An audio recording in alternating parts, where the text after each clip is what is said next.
Hi, and welcome to the Heart of a Perfectionist podcast. I'm your host, Tegan Thompson. I'm a book lover, a chocoholic, and an INTJ living in a world filled with extroverts. I made this podcast to share my experiences and struggles as an introverted perfectionist, and to bring the inner workings of an introvert's mind to introverts and extroverts alike. So grab a cup of tea and get comfortable. It's time to unmute. Hello everyone, and welcome to another episode of the Heart of a Perfectionist podcast. You can still go and order a copy of the Heart of a Perfectionist Journal. I will post the link in the description so that you can go find it. It's selling for $8.99, and I really hope that you guys go and purchase a copy and support me in that way, and tell me what you think. I'm really excited about this journal. For Black History Month, which is this month, I will be doing kind of a mini series discussing Black history. And for the year of 2022, the theme for Black History Month is Black health and wellness. So for each episode throughout this month of February, I will talk about some aspect of health pertaining to Black community and Black history. This week, I kind of just want to start by giving a brief overview of what Black History Month is and its importance, and I really encourage you all to go do your own research on Black History Month and Black history if you're curious about that, because I'm not going to go into as great of depth as I think is important about learning it. I just kind of want to give a little backstory before jumping into a mini-series during the month of Black History Month. And then I'll give that brief overview before introducing you guys to some Black pioneers in the field of medicine.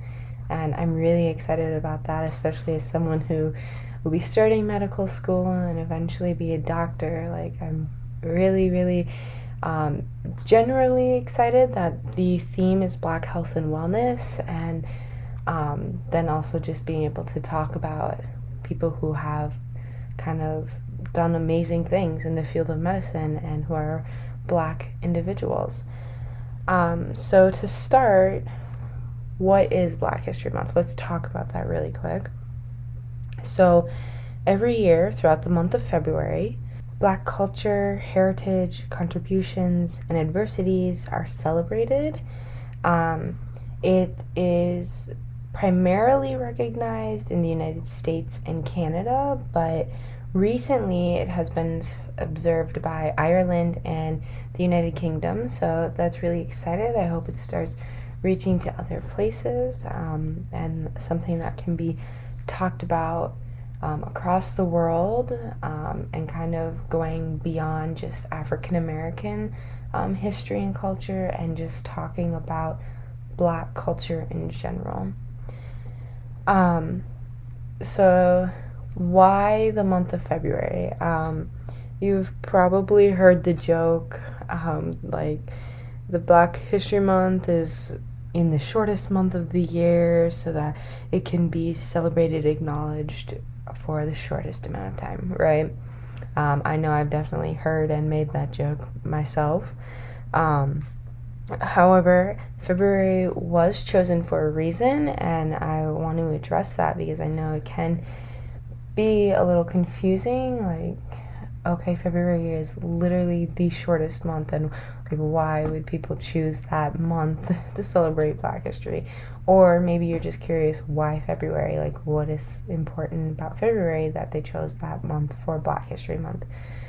So, in 1926, Carter G. Woodson designated the second week of February to educating people about Black history and promoting Black culture, because Abraham Lincoln, who was influential in the emancipation of slaves, and Frederick Douglass, who was a former slave and a leader in the abolitionist movement to end slavery, they both had birthdays during this week, right? This second week of February. And so that's kind of why there was that focus on the second week. A lot of African Americans already did more celebrating during that week since their birthdays were that week, and it just seemed like a really fitting time to do it. And I think it's important to note that they didn't choose one week in the year to limit the celebration of Black history, right? That was not the intention, but rather it was meant to encourage a focused and broadened teaching of it in public schools and in public in general. And now it's officially celebrated during the whole month of February. So that's kind of why February was chosen, and can thank Carter G. Woodson for that, and deciding that we need to have a time that can be dedicated to celebrating Black history. So that is my kind of brief overview of Black History Month. Again, if you are further curious about Black History Month and kind of the meaning behind it, or the history behind it, or anything else, go do your research. I really encourage you to go do that. I think it's so fun and exciting to learn these new things, and Black history is American history. I don't think it's something that should be separated. You cannot have one without the other, really, because this country was built with the hands of Black people, and Black people contributed so much to the building of America, and I feel like it doesn't get talked about enough. So, I really encourage you to go do some learning on your own, and again, you don't have to confine it to this month. It doesn't just have to be February every year that you're like, oh, Black history. No, go do it whenever you want to. Talk about it all year long. I think that's what's really important. And just recognizing that February is meant to be have like a month that is focused on and dedicated to it specifically, but not meant to limit when you can learn about or teach Black history. So with that being said, I want to talk about some Black pioneers in medicine.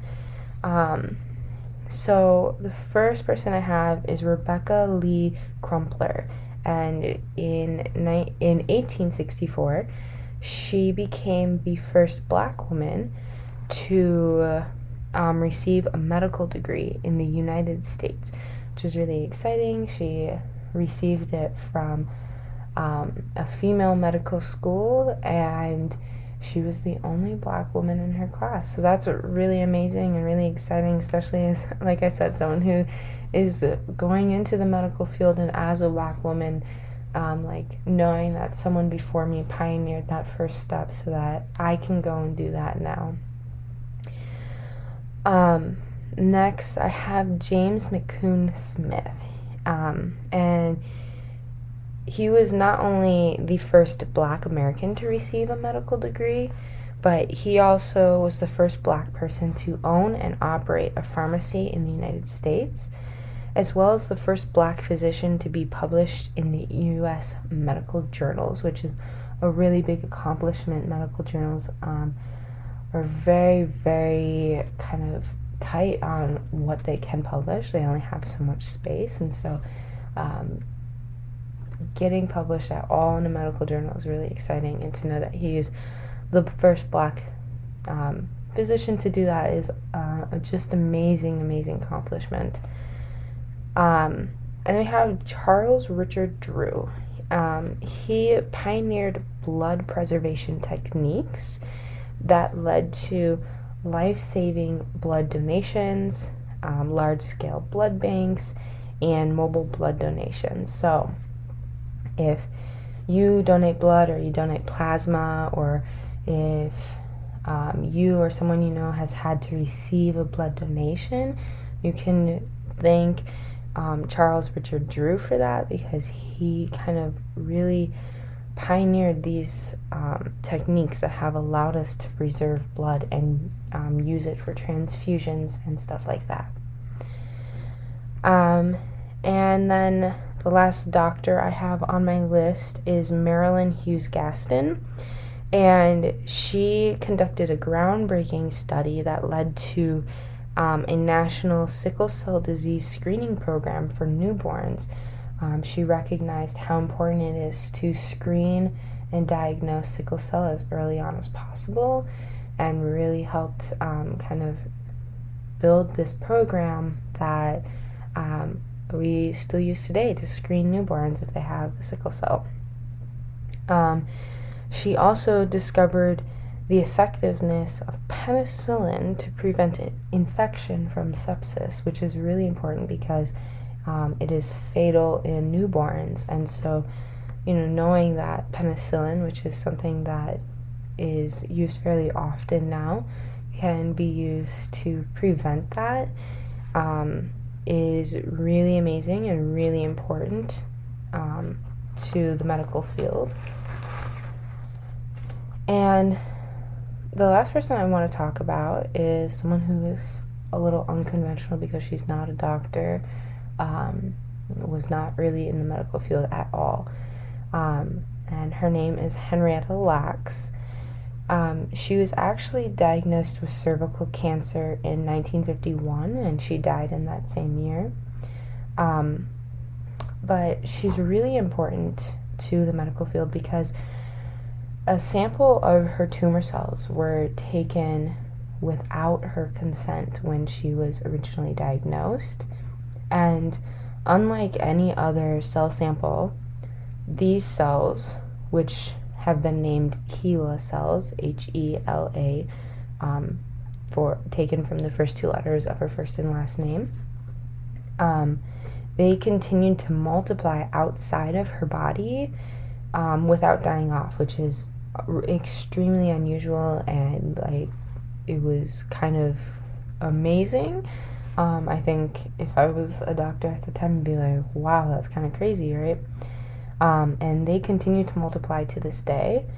And again, this was done without consent or even informing Henrietta or her family. She didn't know that a sample of her cells were being taken, and she and no one in her family knew that the doctors began to use her cells for research. And that is kind of ethically immoral, I think. But these HeLa cells have been used to study the human genome, immunology, and infectious disease.